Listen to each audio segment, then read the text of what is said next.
Ça fait 1 an maintenant que le ciel est fermé à cause de la pandémie, à cause du confinement. Fait que j'en ai profité pendant cette année-là pour apprendre à tailler de la pierre. Parce que un des domaines dont le ciel s'occupe, ou qu'on a été amené à connaître, c'est l'archéologie. On a été amené à connaître ça à cause de des découvertes fortuites de 2 vases, 2 poteries préhistoriques dans le lac des Sées-Îles. Ça nous a amené à rencontrer des archéologues qui sont devenus des bons amis.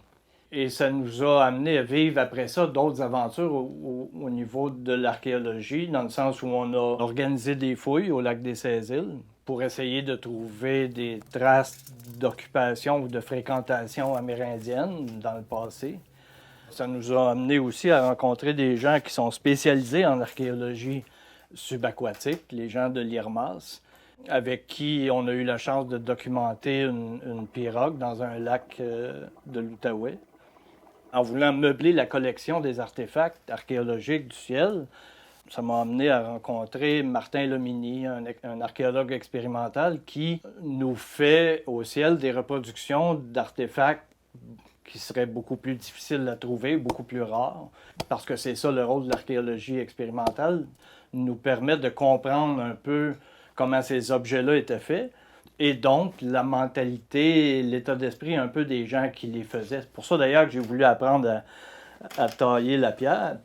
J'aime bien les objets, les pointes qu'on fabrique, je trouve que c'est des beaux objets, mais je voulais savoir dans quel état d'esprit ça te plonge tu développes une relation au temps qui est complètement différente. Je pense que c'est un des aspects qui me fascine dans tout ce qui est archéologie.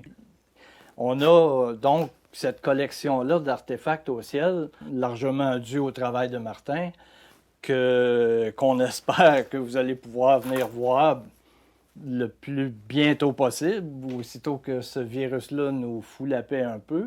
Venez voir la documentation qu'on amasse tranquillement aussi d'auteurs, d'archéologues québécois. L'archéologie des Laurentides est largement non étudiée, non documentée encore. Il y a beaucoup à faire, mais il y a beaucoup à trouver. Et c'est vraiment, vraiment passionnant. On a bien hâte de pouvoir vous montrer tout ça.